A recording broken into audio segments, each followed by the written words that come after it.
당나라 때 선승이었던 남천 선사에 관한 에피소드입니다. 어느 날 고요한 사찰에서 스님들이 두 패로 나눠져서 시끌벅적하게 싸웁니다.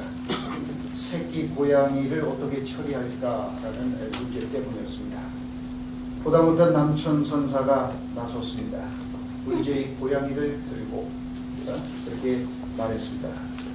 눈 밝게 말하면 이 고양이를 살릴 것이고, 눈 밝지 못하게 말하면 이 고양이를 참할 것이다. 좌중은 침묵했습니다.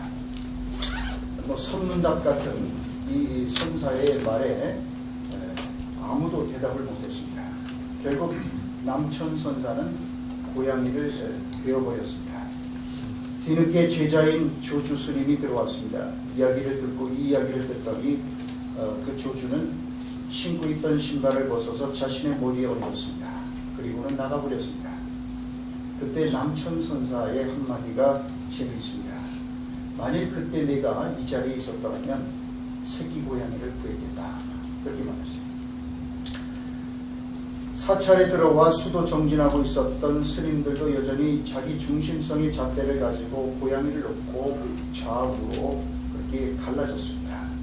우리 사회에 빗대서 말한다면 우리가 진보와 또는 보수, 좌파와 우파가 그렇게 서로 쪼개져서 나누고 갈등하는 것과 마찬가지죠. 자, 그래서 이 남천 선사는 서로 고양이를 둘러싸고 같이 좌우로 나눠서 갈등하고 논쟁하고 있는 이 한심한 이중들을 보면서 선문답처럼 그렇게 말했던 것이요. 동과 서 그리고 좌와 우로 쪼개진 너희의 한계를 보라는 것이요. 그리고 그걸 뛰어넘는 너희들이 출가해서 이 산사까지 들어와서 수도 정진하는데 그 한계도 벗어나지 못하고 그 싸우고 있는 그 모습으로 한심한 것이. 그래서 이 남천 선사가 그렇게 말한 것이요. 그래서 너희들이 좌와 우로 이 쪼개진 너희의 한계를 직시하라. 그리고 그걸 뛰어넘는 말을 너희들이 하지 못하면 고양이를 베어버리겠다. 그런 뜻이었죠. 그래요. 그래서 결국은 아무도 대답을 못했습니다. 다들 자신의 논리에 갇혀 있었기 때문이었습니다. 좌와 우에 그 스펙트럼에 갇혀서 꼼짝달싹 못했던 거죠. 그래서 결국 남천 선사의 손에 그 고양이는 죽고 말았습니다. 그래요. 남천 선사는 좌와 우로 아래와 위로 안과 밖으로 쪼개져서 싸우면 결국 고양이는 죽고 만다는 법문을 그렇게 신랑나게 설명했던 겁니다. 더 나아가서 남천 선사는 그 해법까지 묻습니다. 고양이를 살리려면 어떻게 해야 되나? 어떻게 해야 살릴 수 있을까? 좌와 우로 나눠서 싸우는 그 틈바구니에서 수많은 고양이들이 죽어나가고 있는데 그 고양이를 어떻게 하면 살릴 수 있을 것인가? 진보와 또 보수와 좌파와 우파와 논쟁 가운데서 무슨 지역 감정의 갈등 속에서 많은 고양이들이 그렇게 찢어지고 죽고 있는데 어떻게 하면 살릴 수 있겠는가? 라는 그런 지혜를 생각하게 만드는 거죠. 자, 그래서 그 대답을 그 조주 스님이 보여줬던 것에 있음을 우리가 놓치지 말아야 합니다. 그는 그 말을 듣고는 들어와서는 신고 있던 신발을 훌러덩 벗어서 툭 하고 자기 머리에 얹었습니다. 신발이 무슨 모자인가요? 참 엉뚱하죠. 그게 무슨 뜻이겠습니까? 서로 고집하고 집착하는 자신의 진영 논리를 훌쩍 뛰어넘어서 제3의 길, 제3의 논리를 제시한 것이요. 여러분, 우리가 잘 알듯이 솔로몬 왕의 지혜로운 재판 이야기가 있습니다. 두 여인이 한 아이를 두고 서로 자신의 아이라고 싸웁니다. 시시비비를 가리기 위해서 부득불 재판을 해야만 했습니다. 솔로몬 왕은 그 여인들이 보는 앞에서 칼을 가져오라고 명합니다. 그리고는 너희들이 한치의 오차도 없이 전적으로 자기 아이라고 옳다고 주장하고 하니까 내가 공평하게 칼로 반을 딱 나눠서 반씩 이 아이를 너희들이 주겠다 라고 솔로몬이 그렇게 얘기합니다. 자, 그러지 어떡합니까? 칼을 빼들고 그렇게 하려고 그러니까 한 여인이 기겁을 하면서 이 아이는 내 아이가 아닙니다. 저 여인에게 주십시오. 그리고 포기를 합니다. 그때 솔로몬이 그 여인을 가리키면서 저 여인이 바로 이 아이의 진짜 엄마다 라고 말했습니다. 남천 선사의 에피소드에서는 고양이가 죽었습니다. 하지만 솔로몬의 재판에서는 아이가 살아남아 제 어미 품에 안겼습니다. 자, 똑같은 문제 상황에서 어째서 한쪽에서는 죽고 한쪽에서는 생명을 살리는 걸까요? 한국 사회는 가슴 아픈 현대사로 인해서 좌우 진영의 대립이 심각합니다. 여전히 사드 배치 문제를 둘러싸고 지금도 진통을 겪고 있습니다. 그건 국회에서도 마찬가지입니다. 국회의원들조차도 좌우 안보에 관해서는 여당도 야당도 없어야 되는데 이거는 안보 문제인데도 불구하고 사드 배치에 대해서 반대하는 국회의원들이 있더라고요. 나라의 안보를 위해서 국민의 생명을 보존하는 건데 그렇지 않습니까? 근데 그것도 국회에서는 하나가 안 돼요. 이처럼 우리는 사실 가슴 아픈 현대사로 인해서 좌우 진영의 대립이 심각합니다. 자, 그럼 이런 대립과 갈등을 넘어서는 길이 뭘까요? 솔로몬의 재판에서 우리는 그 단초를 볼 수 있습니다. 그 여인도 처음에는 좌우 한쪽에 섰습니다. 거기서 아이를 빼앗기지 않겠다고 잡아당깁니다. 그러면 끝까지 포기하지 않고 어느 하나도 절대로 포기하지 않고 둘로 나눠져서 그 아이를 잡아당기면은 결국은 그 아이는 죽게 마련입니다. 솔로몬의 재판을 통해서 그 여인은 퍼뜩 깨닫습니다. 이러다간 내 아이가 둘로 나눠서 찢어지겠구나, 죽겠구나. 그래서 그 여인은 내 아이가 아닙니다. 자기 아이임에도 불구하고 내 아이가 아닙니다. 저 여자에게 주십시오. 그렇게 선언합니다. 바로 그 순간 여인은 진영 논리를 뛰어넘어서 제3의 길에 들어섭니다. 좌도 아니고 우도 아닙니다. 아래도 아니고 위도 아닙니다. 옳고 그름도 따지지 않습니다. 자신 앞에서 거짓말을 하고 있는 여인에게 아이를 양보합니다. 이처럼 여인은 좌도 아니고 우도 아닌 그것 위에 있는 즉 아이 편에 서는 겁니다. 생명의 편에 서는 겁니다. 그럼 논쟁과 갈등은 종식되고 아이도 살아나는 거죠. 옳고 그름도 넘어서는 거죠. 머리는 위고 신발은 아래입니다. 조주 스님의 신발이 머리에 툭 얹힐 때 아래 위를 나누는 기준이 무너져 버린 거예요. 신발은 항상 발에 있어야 되는데 그걸 머리에 올려놓을 때 우리가 머리라고 하는 것과 발이라고 하는 것의 기준이 우리가 가지고 있었던 기준이 확 깨져버리는 거예요. 우리 자신들의 진영 논리와 고집과 아집과 편견으로 고양이를 찢는 기준이 무너질 때 고양이가 살아나는 거예요. 자신의 주장과 자신의 기준과 자신의 이익과 명예보다 고양이의 목숨, 아이의 생명이 더 소중하게 생각할 때 곧 옳고 그름의 논리를 넘어서 덕을 세우고자 하는 자세로 살아갈 때 생명을 살리는 사람으로 살아갈 수 있다는 사실을 우리는 솔로몬의 재판을 통해서 배우게 되는 거죠. 그래서 우리는 옳은 것보다 더 귀한 것이 덕을 세우는 것이랄까. 네?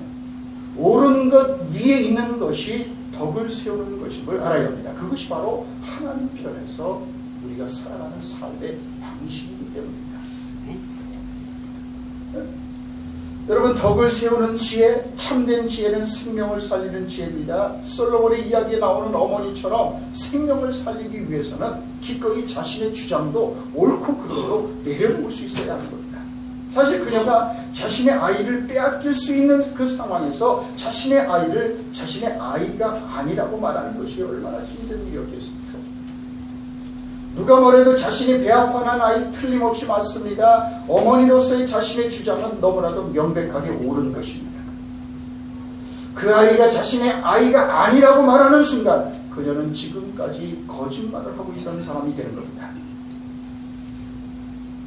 그럼에도 불구하고 그녀는 그 아이 편에 서서 그 아이를 살리기 위해서 자신이 거짓말쟁이가 되고 자신이 그걸로 인해서 불이익을 당할 수 있을 위험에 처한다 할지라도 기꺼이 그녀는 옳은 것 위에 서는 것을 선택하는 것이요.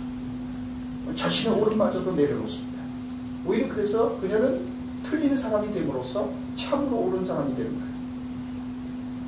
그러나 사람들은 끝까지 자기의 옳음을 주장하다가 틀린 사람이 됩니다. 그래서 종종 사탄은 오름이라는 명분을 통해서 들어와서 온갖 분열과 갈등과 반복과 대립을 만들어냅니다. 그러므로 오름에 대해서 우리가 강박적으로 집착하는 것이야말로 사탄이 역사할 수 있는 최적의 온상을 만들어주는 것임을 우리가 잊지 말아야 합니다. 사람들은 옳은 것 가지고 싸우다가 더 중요하고 본질적이고 영원한 것을 잃어버립니다. 옳은 것 때문에 싸우다가 오히려 틀립니다. 잘못됩니다. 종종 분쟁이 나서 송사에 휘말린 교회들을 보면 서로 옳다고 주장하고 싸우면서 폭력배를 동원하고 폭력을 행사하기도 하고 거짓된 일을 꾸미면서 하나님의 영광을 가리고 그렇게 하면서 넘어집니다.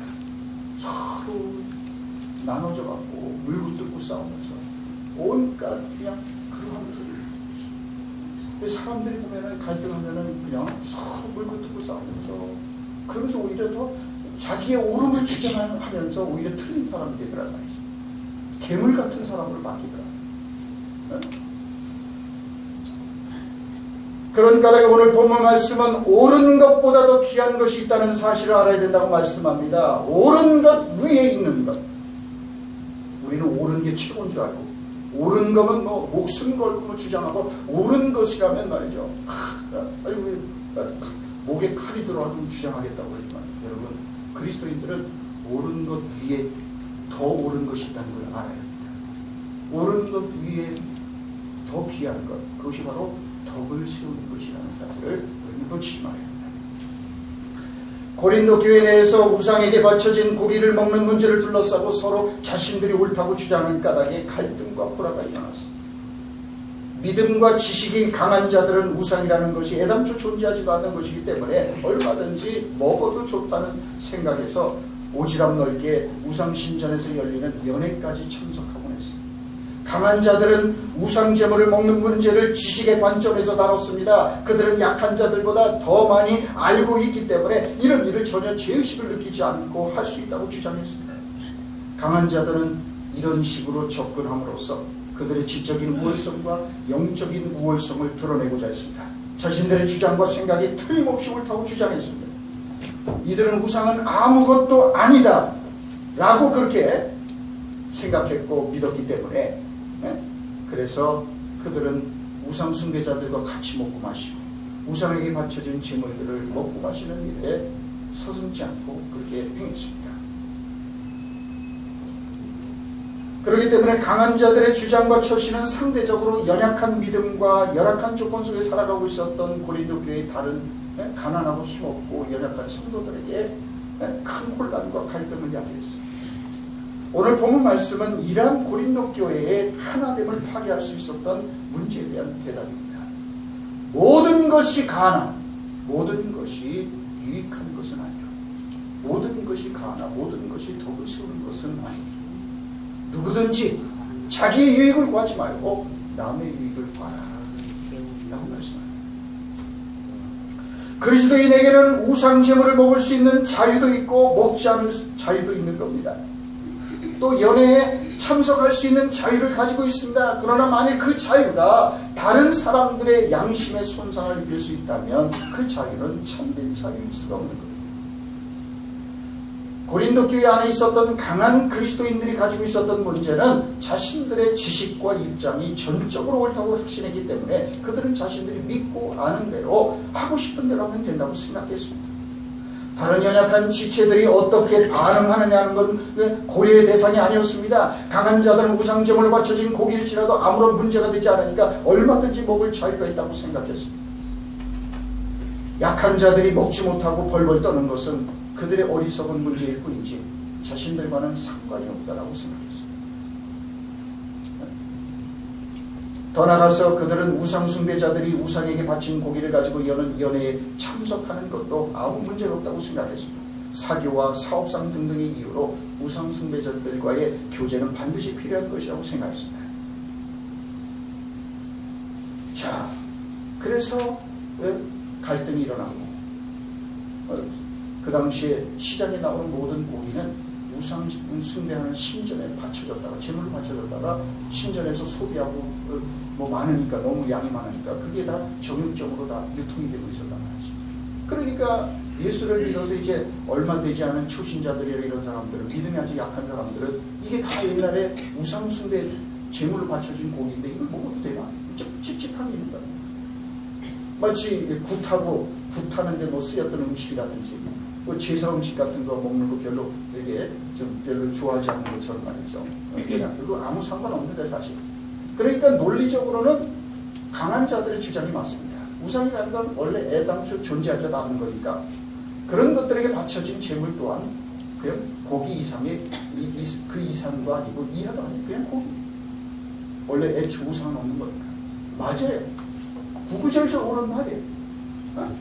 자, 그런데 아무리 옳아도 그것이 고린도 교회에 있는 연약한 믿음을 가진 이들에게 상처를 주고 그것이 그들에게 혼란을 주고 그것이 그들에게 그런 신앙적으로 어떤 그 위해를 가하는 것이라면 그것은 자제해야 될 자유라고 말씀하는 것이죠.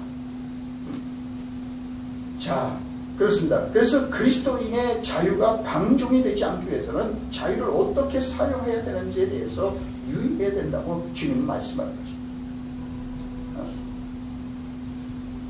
강한 자들은 옳은 지식을 가지고 있었습니다. 하지만 옳은 것만으로는 부족하다는 겁니다. 그리스도인들에게는 올바른 지식 그 이상의 것이 필요합니다. 지식보다 더 중요한 것은 사랑이라는 거예요. 그래서 지식은 사람을 교만하게 만들고 사람은 덕을 세운다. 고린도전서 8장 1절 말씀을 여러분이 한번 읽어보십시오. 자, 자유보다 더 중요한 건 덕을 세우는 겁니다. 덕을 세우고 약한 지체들을 축복하고 세워줄 수 있다면 나의 자유도 스스로 제한할 수 있는 게 성숙한 그리스도입니다. 자, 그래요. 고린도 교회에 있어서 강한 자들은 지식도 있었고 또 아주 그 올바른 소리를 하고 있었지만은 그러나 이 사람들은 그저 지식에 근거해 있었기 때문에 사랑이 없었기 때문에 덕을 세우는 거에 관심이 없었기 때문에 오히려 그들은 구구절절 옳은 말을 하면서 틀리는 사람들이 되었던 거지. 자, 그래서 오늘 본문은 모든 것이 가나, 그래, 그리스도인은 모든 것에 자유하다는 거예요. 모든 것이 하나님께서 주신 거기 때문에 고기도 모든 거 다 하나님께서 우리에게 주신 거기 때문에 그 모든 것을 사용할 수 있고 누릴 수 있는 자유가 우리 그리스도인들에 있다. 모든 것이 가나, 그러니까 우리가 모든 것에 그리스도인은 자유하다 이거예요. 그러나 모든 것이 가나 모든 것이 유익한 것은 아니다 이거예요. 모든 것이 덕을 세우는 것은 아니다. 그래서 자유가 방종이 되지 않기 위해서는 자유의 목표가 중요하다는 거예요. 그 자유의 목표란 다른 사람들의 유익을 위해서 덕을 세우는 것이다. 24절 말씀. 더 나아가서 하나님께 영광을 돌리는 것입니다. 30절 말씀. 그래서 먹든지 마시든지 그것조차도 하나님의 영광을 위해서라는 거예요. 그것도 덕을 세워야 된다. 이거 먹고 마시는 것조차. 그리스도인들은 먹고 마시는 것도 함부로 해서 안 된다. 그것도 하나님의 영광을 위해서 해야 된다. 아니 아무거나 모든 음식을 먹을 수 있어요. 먹을 자유 있어요. 그러나 먹는 것조차 마시는 것조차도 하나님의 영광을 위해서 하라.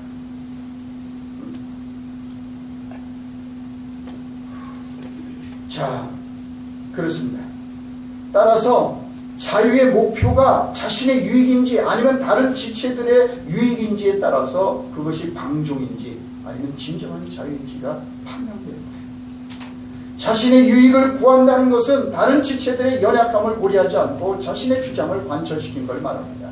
그래서 고린도의 강한 자들은 연약한 자들의 양심에 꺼리낌을 상관없이 마음대로 제물로 바쳐진 고기를 먹고 신전에 우상숭배 신전에 연회에 참석함으로써 약한 자들의 양심을 어렵게 만들어낸 거예요.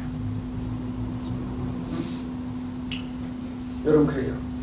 그러므로 우리는 모든 것이 가하나 모든 것이 유익한 것은 아니고 모든 것이 가하나 모든 게 덕을 세우는 것이 아니에요. 누구든지 자기의 유익을 구하지 말고 남의 유익을 구하라 라는 이 말씀을 이것이 우리 크리스천들이 가져야 될 삶의 방식이고 윤리라는 것을 우리가 잊지 말아야 합니다.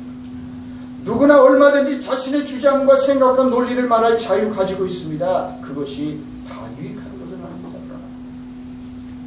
다 덕이 되는 것도 아닙니다. 나에게는 유익한 것처럼 보이고 나에게는 옳은 것처럼 보여도 상대방에게는 그게 오히려 틀린 것이 될 수도 있기 때문에, 내게는 덕이 되는 것처럼 보여도 다른 사람에게는 덕이 되지 않을 수도 있습니다. 강한 자들에게는 그게 덕이 될지 몰라도 약한 자들에게는 독이 될 수 있음을 알아요. 그렇기 때문에 아무리 우리가 말할 수 있는 자유를 가지고 있을지라도 유익하지 않고 덕을 세우지 않는 말이면 하지 않는 것이 복된 겁니다. 덕이라는 것은 나와 다른 사람과의 관계에서 요구되는 거예요. 나 자신에게도 다른 지체들을 위해서도 교회를 위해서도 덕이 되어야 합니다. 다른 사람들에게 덕이 되지 못하는 것은 결국 나 자신에게도 부메랑으로 돌아오게 되는 겁니다. 그래서 그리스도인들은 다른 사람들에게 유익이 되고 덕이 되는 말과 행동을 하며 살아야 되는 이유가 거기 있어요. 나에게만 유익해서는 안 됩니다. 나만 좋으면 안 됩니다. 나만 오르면 안 됩니다. 상대방에도 유익이 되고 상대방에게도 옳은 것이 되고 상대방에게도 덕을 끼치는 것이 돼요. 종종 사람들은 아니 내가 힘쓰고 수고해서 번 내 돈 가지고 내 마음대로 쓰는데 무슨 상관이냐고 말합니다. 물론 맞는 말이에요. 자기가 열심히 정직하게 땀 흘려서 번 돈 가지고 자기가 사치를 하든 뭔 짓을 하든 그 자유죠. 죄송합니다. 그 자유죠. 자기 돈 가지고. 하지만 아무리 자신의 마음대로 쓸 수 있는 자유가 있을지라도 그것이 덕이 되지 않는 거라면 그리스도인은 그 자유를 반납할 수 있어야 합니다. 자신이 할 수 있다고 해서 자신이 하고 싶은 대로 행동하고 말하는 것은 가장 낮은 수준의 자유입니다. 가장 고귀한 자유는 얼마든지 할 수 있고 누릴 수 있음에도 불구하고 그게 덕이 되지 않으면 기꺼이 자신의 자유를 반납할 줄 아는 거예요. 그런 분들이 정말 성숙한 것이 고귀한 자유. 여러분 참 남을 위해서 자기의 권리를 포기하는 거, 자기의 자유를 제한하는 거 그거 결코 쉬운 일이 아닙니다. 예를 들어서 제가 종종 말씀드리듯이 버스나 전철을 타게 되면 어쩌다 이 노약자에게 자리를 양보할 일이 생기잖아요. 그 청년도 물론 뭐 밤새도록 알바를 하고 오니까 피곤해서 그 청년이 자리 양보 안 해도 옳습니다. 그 청년도 밤새도록 꼬박 세워서 아르바이트하고 피곤하니까 그럴 수 있겠지. 그런데 그 아이는 어르신이 탔을 때 자리를 양보할 수 있는 자유도 있고 양보하지 않을 자유도 있어요. 자, 중요한 건 그렇기 때문에 그 사람의 수준은 거기에 있어요. 어떤 자유를 선택할 것이냐는 거예요. 비록 내 몸이 피곤하고 힘들어도 어르신에게 자유를 양보함으로써 양심의 자유를 누릴 것인가, 아니면 자는 척하고 힘드니까 그래서 어르신을 못 본 척하고 양심은 좀 불편하지만은 내 몸이 편한 육신의 자유를 누릴 것인가, 그거에 따라서 그 사람의 수준이 달라지는 거예요. 어떤 아이는 양심의 자유가 마음이 편한 걸 선택해서 몸은 좀 고단해도 벌떡 일어나서 앉으십시오 하고 자리를 양보, 자기 것을 양보함으로써 양심의 자유를 선택하는 아이가 있는가 하면 어떤 아이는 자는 척함으로써 육신의 자유, 몸이 좀 편한 것을 선택하는 거죠. 그러니까 여러분 가장 고귀한 자유는 기꺼이 자신의 자유를 반납할 줄 아는 거예요. 남을 위해서 자기의 권리를 갖다가 이제 포기하는 거지.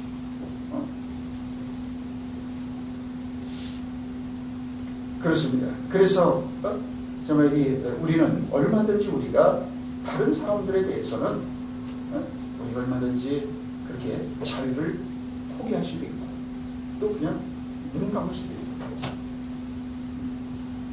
사람들은 내게 자기에 대해서는 관대하지만 남에 대해서는 무정합니다. 남의 허물을 들춰내고 그것을 부풀려서 전파하는 일에 힘쓰는 그런 경향이 좀 있습니다. 남의 실수를 지적하고 허물을 들춰내면 당장 즐거울지는 몰라도 그 순간부터 우리 영혼은 자라기를 멈추고 만다는 사실을 알아야 합니다. 기독교인으로 살아간다는 것은 그래서 남의 유익을 구하고 덕을 세우는 존재로 살아간다는 말입니다. 이것이 오늘 본문을 통해서 가르쳐주는 아주 중요한 선도의 일입니다. 우리가 남을 험담하고 비난하고 남의 약점을 들춰내고 허물을 감춰주는 게 할 때 그때 우리는 우리의 영혼의 성장은 멈춘다는 것을 잊지 말아요. 그래서 어둠의 세력의 공동체를 흔들고 무너뜨리기 위해서 사용하는 가장 효과적인 도구가 바로 말입니다. 부정적인 말, 험담 등등이 많으면 그러면 혼란스러워지는 거죠. 사탄은 그래서 있는 말 없는 말을 막하게 만들어서 교회를 어지럽힙니다. 해서는 안 되는 말을 하게 만들어서 시험에 들게 만듭니다. 그러므로 문제가 생기고 시험 들 일이 있으면 입을 굳게 다물고 기도에만 힘써야 합니다.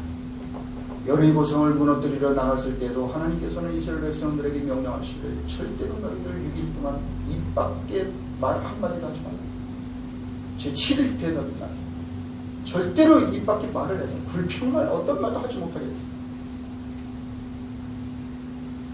문제가 있을 때 모임과 말을 절제해야 합니다. 모여서 이러쿵 저러쿵 말하고 판단하고 정지하면 문제가 더 커지고 더 시끄러워집니다. 시끄러울수록 우리 기도합시다 라고 오로지 기도에 힘써야 합니다. 그러면 하나님께서 알아서 가장 좋은 길로 인도하십니다. 우리가 이렇다 저렇다 판단하지 말아야 합니다. 우리가 생각하기에는 틀린 것 같고 아닌 것처럼 보일지라도 그렇게 되는 것이 하나님의 뜻일 수 있음을 알아야 합니다. 누가 옳고 그른지는 하나님만이 아십니다. 자기가 옳다고 주장한다고 해서 옳은 게 아니에요. 겉으로 볼 때는 그 사람이 옳은 것 같죠. 하나님 보시기에는 전혀 아닐 수 있어요. 우리가 보는 것은 그저 빙산의 일각뿐입니다. 틀린 것처럼 보이는 사람이 사실은 하나님 앞에서 옳고 맞는 것처럼 보이는 사람이 실상은 하나님 앞에서 틀린 사람일 수 있어요. 겉으로는 핍박을 받고 어려움을 당하는 것처럼 보이는 사람이 사실은 거꾸로 다른 지체를 핍박하고 박해하고 있는 것일 수도 있습니다. 우리는 모릅니다. 겉만 봐서는 모릅니다. 하나님만이 보이지 않는 것을 보시고 전체를 아십니다. 그러므로 우리가 판단하고 함부로 이렇다 저렇다 말하지 말아야 합니다. 판단은 하나님께 맡기고 우리는 그저 기도해야 합니다. 입을 굳게 다물고 기도에 힘쓰고 있으면 모든 것이 제자리를 찾아갑니다. 그런데 여러분 우리가 이렇다 저렇다 말하지 말아요. 하나님만이 아십니다. 누가 옳고 그런지 누가 틀렸는지 누가 맞는지는 우리가 판단 못합니다. 우리는 그저 드러난 그 껍데기만 보기 때문에 몰라요. 자, 그러면 여러분 우리가 꼭 다른 지체들의 치부나 사생활의 문제도 그저 선한 마음으로 입 밖에 내지 말고 덮어주고 지켜주고 그를 위하여 중보기도 해주면 그게 다 평안하고 덕을 세우는 일이 됩니다. 그러므로 자유는 책임과 균형을 이루어야 합니다. 나의 자유가 누군가에게 해를 끼친다면 나의 자유로운 행동이 교회의 사랑과 일치를 깨뜨린다면 그 자유는 제한되어야 합니다. 아니 내 일 가지고 내가 말하는데 내가 번 돈 가지고 내가 쓰는데 무슨 말이냐 당신들이 무슨 말을 그거는 유치한 수준에서 내가 번 돈일지라도 그것도 우리가 조심해야 돼. 크리스찬들은 덕이 되는가 이게 유익이 되는가 거기까지 생각하고 살아요.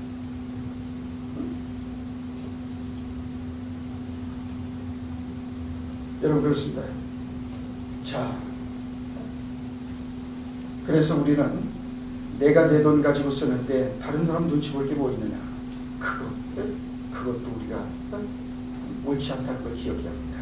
여러분 나는 이미 알고 있습니다. 하지만 저 사람은 모릅니다. 그러므로 그 사람이 알게 될 때까지 잘난 척하지 않고 나도 모른 척하고 기다려줄 줄 알아야 합니다. 상대방을 무안하게 할까봐 알면서도 모르는 척하는 겁니다. 무시당하는 사람 편에 같이 서주는 거예요. 더 나아가서 연약한 사람들을 그들의 입장을 동등함을 취하는 거예요. 생각해 보십시오. 내가 자수성가해서 이만큼 이뤘노라고 자랑하는 순간 다른 사람이 그렇게 하지 못한 것을 정지하고 있는 거예요. 나는 이렇게 했는데 너는 여태까지 뭐 했냐 이렇게 되는 거예요. 우리가 유식한 척 자랑을 하면 무식한 사람한테는 너는 뭐하냐 내가 유식함을 자랑하는 그 순간 무식한 사람에게 그게 조롱이 될 수가 있는 거예요. 아니 내가 열심히 공부해서 내가 학위 받고 말을 했는데 그거 맞지요? 맞는데 내가 잘난 척하고 유식한 척하면은 그렇지 않은 사람에게는 누가 되는 거예요? 직접 내가 한 것을 사실대로 말했을 뿐입니다. 틀린 거 아닙니다. 잘못 아닙니다. 그러나 덕은 되지 않습니다. 나의 자랑이 그렇게 하지 못하는 사람에게는 질책이 될 수 있기 때문에 그 사람을 정죄하는 것이 됐어요. 그런 까닭에 우리가 한 번밖에 없는 인생을 보다 잘 살아가기 위해서 배워야 될 중요한 교훈 가운데 하나는 입장의 동등함을 취할 줄 아는 거예요. 성육신하신 그리스도가 왜 니들 난 있는 대로 못 올라오냐고 그러지 않잖아요. 우리가 못 올라가니까 어떻게 했어요? 하나님께서 하늘 보좌를 보내주시고 육신은 우리가 똑같은 육신을 입고 우리 입장이 취했잖아요. 우리 입장은 우리 편에 서셨잖아요. 이 땅에 오셨지 않습니까? 왜 너는 나가지 못하느냐? 우리가 이렇게 할 게 아니라 우리가 그 편에서 입장의 동등함을 취하려고 했습니다. 세상에는 부인할 수 없는 차이가 분명히 있습니다. 확실히 강한 사람도 있고 약한 사람이 있습니다. 똑똑한 사람이 있는가 하면 조금 이게 또 머리가 안 되는 사람도 있습니다. 없잖아요. 잘난 사람도 있고 그냥 보기만 해도 웃음이 절로 나오는 못생긴 사람도 있어요. 가만히 보면 사람들 얼굴 보면 정말 재밌게 생겼어요. 어떤 사람들은 하나님 어떻게 저렇게 만드셨을까 말이죠. 그런 사람들이 있잖아요.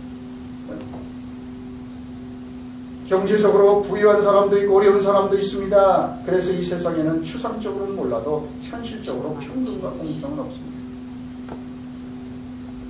오직 하나님 앞에서만 모든 인간이 평등할 뿐입니다. 사람들의 세계에서는 평등은 없습니다.